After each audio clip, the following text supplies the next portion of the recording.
Welcome to today's edition on how to buy your first commercial property within 70 days. These are life skills. These aren't just skills that I'm teaching you to buy your first commercial property. These are life skills that I'm teaching you. Now, I've kind of also with a little bit of work on body language.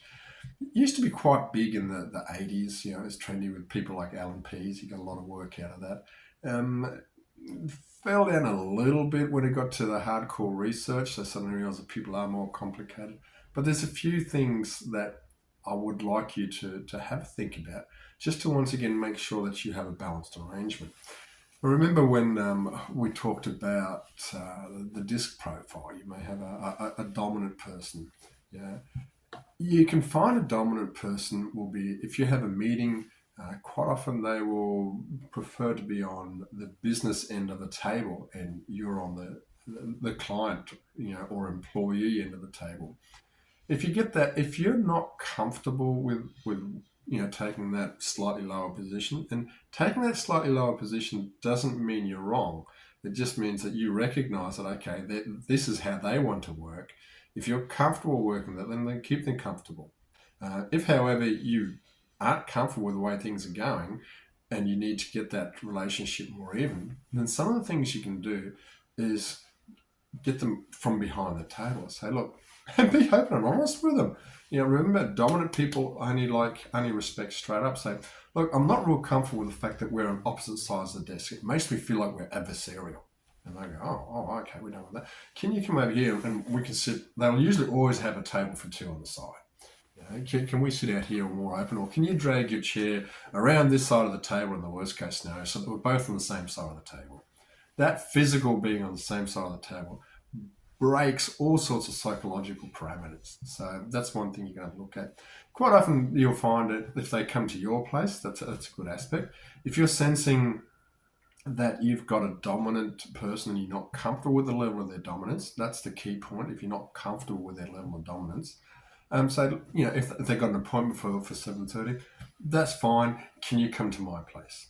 Get them into your jungle. Get them into your territory. Get them into your kingdom, if you can. They will probably say fine because most of their work is done at client's premises. But it also indicates to them, well, this person needs to be respected. They're not going to do everything that I say for whatever reason that I want to say. Now, don't turn it into two bulls in a paddock and invite them over there just because you want to and you want to be the dominant person. Just use it as a tool if you need to. Location and proximity is very much a key element. And then if they do come to your place, try to have a round table, like a coffee table if possible. Once again, if you're going to have, if you've got a rectangular table, sit on the same side. Sit next to each other. Sit down and say, okay, so show me what you want to do and sit next to each other rather than across each other in that adversarial sort of relationship is one to look at. Now, one other thing that we look at is in meeting in regards is positioning. Some of the body posture things can give you a bit of a hint on what's going on. Now, if someone sits there like this, it can mean one of a couple of things. And that's one of the challenges with body language is one signal is not the be all and end all. You got to look for what they call groupings.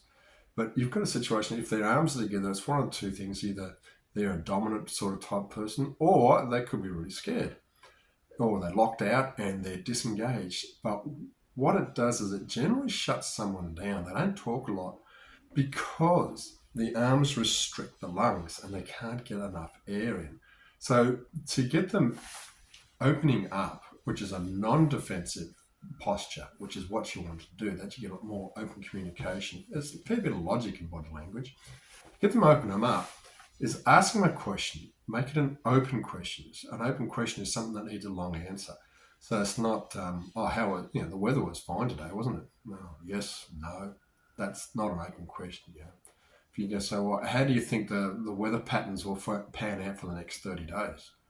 Well, the first thing they have to do is they'll drop their arms because they need to take a breath here because the answer is going to take a couple of sentences. And that's what you want. You want them to be opening up. So arms crossed is not a good one for you to work with. Don't panic, but you want to try and get them to open up. And the best way to open up is to have some open-ended questions. like I said, remember you had those questions in there. You can always say, all right, that's good, understand that, because if it's a defensive situation, we're not going to do anything until you get that. Okay, I understand that. Can we move on? One of the other questions I had was, how do we do the process, after this meeting? That's a great one. Well, okay, they changed the topic, so the defensive reasoning is gone, and I've had to open my arms because there's going to be a fair bit of information coming through here. That's how you get them open a little bit. One of the key things is the person who asks the questions controls the conversation. So if you've got a situation where you've got a highly dominant person, or you need to even increase your dominance a little bit, ask some questions, some good open-ended questions, because that gives you a little bit more control in a very non-threatening way. It's great. You get some really good negotiators, but there's not many of them out there. It's not a skill that's taught in the finance area. It's not even taught in the sales area. It's really quite sad.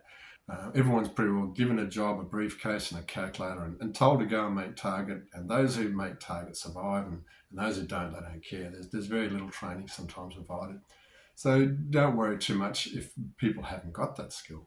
But by me giving you this skill, it gives you an advantage. It's not an advantage to manipulate. It's an advantage for you to ensure that you get a good agreement with your financier. If they understand what you're looking for, they're going to get you a good package. The final area that I want to look at body language is, and this is a really good controversial one, is eye movement. And I've noticed that quite a few times on my videos, you really see my eyes. They sort of will dart off to my top right and dart off to my top left. And sometimes I go down. If I go down, it's usually because I've got notes down there, so I don't get too carried away. That's one of the reasons I said, not everything is as it seems. You've got to be careful with it. But the two fields up here are a good indication, because if I look here, it's because I'm trying to remember something. Whereas if I look here, I'm trying to create something. That can be a good indicator if they're telling you a furphy. What are my chances of getting this loan? If they suddenly go on the left-hand side, now how do I tell this person they've got no hope? Oh, yeah, you'll be fine. We'll get this organised through there. Left-hand field means they're creating something. Right-hand field means they're remembering something. Good interview question. Tell me about a time when such and such happened. Have a look where their eyes go. Are they creating it or are they remembering it? Now, here's the one that throws a lot of people, and this is why a lot of people don't like to use body language. Most people, if they look at some of my videos, they say either I've got ADHD because my eyes are all over the place, but it's not, because remember I work in theories and abstracts, so I'm always thinking and creating. But the problem is, what throws most people is I'm predominantly left-handed, and left-handed people sometimes will really see things differently. So it may well be that is the side that I create with. It may be the side that I remember with. And have a look through some of my videos and you can tell me what your answer is on that one. But the point is, their right-hand side is generally remember, left-hand side is generally creation. But check it a couple of times. You will notice it as your conversation goes through. How's your weekend? Which side do their eyes go to? Okay, weekend is remembering. What are you going to do next weekend? Bang, their eyes should go to the other side. That indicates to you then, irrespective of what Peter says, this particular person is wired that particular way.